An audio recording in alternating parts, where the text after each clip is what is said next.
سلام، اینجا نوبات جک هوش مصنوعی رو به زبان ساده یاد میگیره. اگه به دنبال ساخت پاورپوینت حرفه‌ای و بدون دردسر ساخت هستی، پیشنهاد میکنم این ویدیو رو از دست ندی.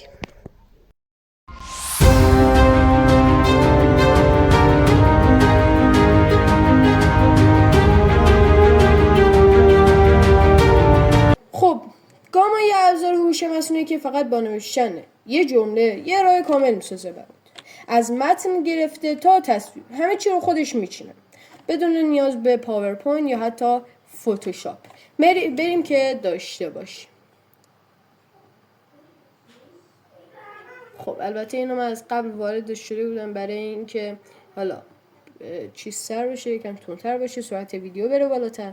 خب ما سرچ میکنیم گاما، دیدین دیگه نت منم ضعیف. خب گاما الان گاما میاره، من اینو بگم بالاتر برش صدام. خب گاما که میاره رو اول سایت کلیک میکنم چی لوگویی داره. الان به خاطر فیلترم روشنه، کروم هم نمیاره چون بعد با فیلتر شکم واردش بشین و خب من بهتون پیشنهاد میکنم با لپتاپ اگه دارین واردش بشین بهتر. خب اینجا یه گزینه داره به نام ایجاد کنید. اینو شما بعد از اینکه ساین اپ کردین این صفحه براتون میاد. خب شما رو گزینه جدید ایجاد کنید میزنین. خب اینجا 3 تا گزینه، من یکی توضیح میدم بعد زود میریم سراغ مرحله بعدی. خب گزینه اول میشه فایل یا URL را وارد کنید. یعنی چی؟ یعنی اینکه شما یک فایلی دارین مثل PDF چیزی میخواین از رو اون یک پاورپوینت بسازین. خب ما هم چیزی نیاز نداریم فعلا. ایجاد کنید که ما با این گزینه وسط کار داریم. چسباندن در متن همون پاورپوینت، اون که هیچ. خب ما گزینه اول رو کلیک دومی کلیک. حالا اینجا این اول این 4 تا گزینه اول این چیه؟ این ارائه، یعنی همین پاورپوینت برای ما بساز. نوع ساختش رو میگیریم. صفحات وب، اگه بعضیاتون با مثلا LTX استودیو کار کرده باشین همچی چیزی داره، یعنی اون چیزی که برای ما میسازه در قالب یه PDF، یه صفحه وبیه. سندم که مثلا تکست اجتماعی هم یعنی شیر میکنه.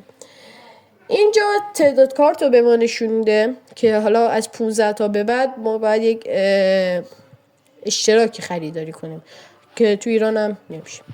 اینجا زبانش رو انگلیسیه برای شما حتما باید بزنید رو فارسی وگرنه همه چی خراب میشه. خب اینجا آنچه رو که میخواهیم بسازیم رو باید شرح بدیم. خب ما چی میگیم؟ خب من چی میخوام؟ مثلا من میخوام چی بگم؟ مثلا من میگم زبانم مثلا من در مورد فوتبال میسازم. بال. خب طرح کلی رو میزنیم. الان یه طرح کلی برای ما میسازه، یعنی اینکه سرفصلاشو به ما نشون میده. میبینین دیگه فوتبال ورزش محبوب جهان، قوانین، اینا سرفصلای اون 8 تا اسلایده برام.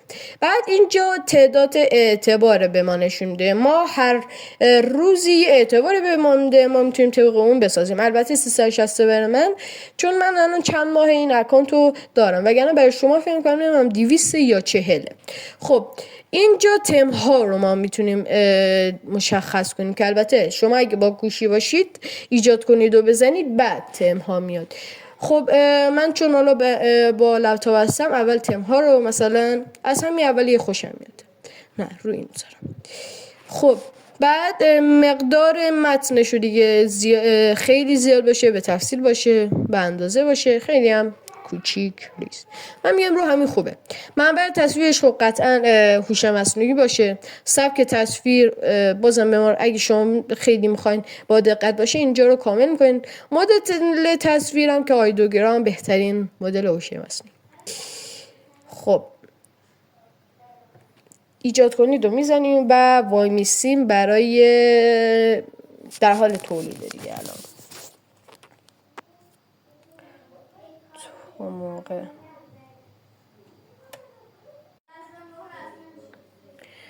خب الان میبینین اومده برای من و داره میسازه. اینجا چون تولید عکسش یکم بیشتر طول میکشه. خب با اون فونتی که من میخواستم با اون قالب میبینین به این خوبی داره میسازه. این کنارش هم اینجا به ما خب میده چی چیزایی تا الان ساخته، 5 اسلاید تا الان ساخته. خب من این کنارا رو تو براتون توضیح بدم. اینجا سرچ که یه چیز عادیه، اینجا قالب های کارت، یعنی قالب هر کارتی شما میتونین اینجا عوض کنین. بعد اینجا چیدمان هوشمنده که حالا چیدمانش رو میتونین با هوش مصنوعی بازم دوباره عوض کنین. اینجا تصاویری اگه بخواین اضافه میکنین، اینجا ویدیو میتونین اضافه کنین، ویدیو، تصویر، اینا میتونین اضافه کنین و این خودش خیلی قابلیت خفنیه. برنامه ها و صفحات وب مثل همون اول بهتون گفتم میتونین به صورت یک سایت نشون بدین، این هم دقیقا همونه. خب اینجا نمودار میتونین اضافه کنین براش و اینجا هم فرم و دکمه ها. خب الان میبینین چقدر این خفن درست کرده. قوانین ساختار، زمین استاندارد 90 تا 120 متر، جالبه. بعد ترکیب ما خیلی، حالا تصویرشو جام جهانی چمپیونز لیگ جالب، جام جهانی هم بیان از رو همین کپی کنن، جالب.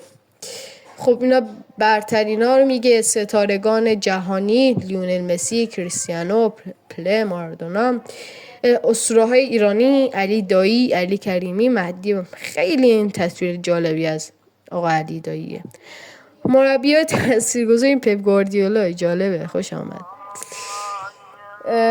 خب از آنم بس شد.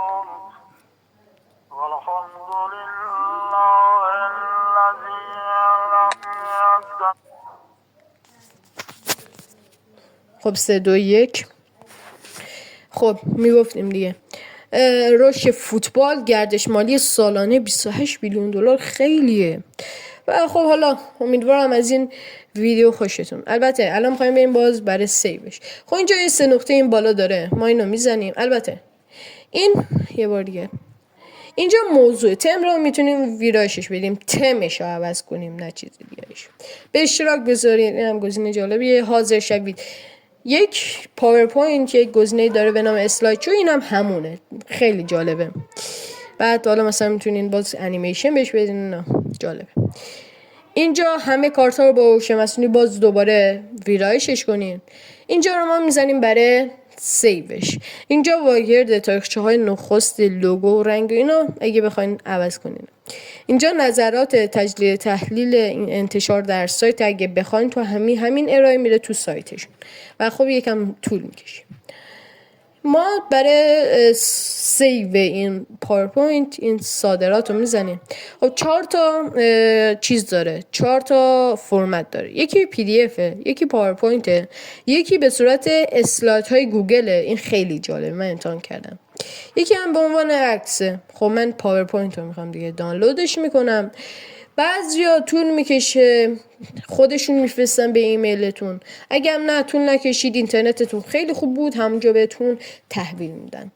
خب امیدوارم از این ویدیو خوشتون اومده باشه. برای حمایت ما حتما زنگوله رو بزنید و ما رو سابسکرایب کنید و شما به ما بگین ابزار بعدی چی باشه، تو کامنت ها حتما به ما بگین.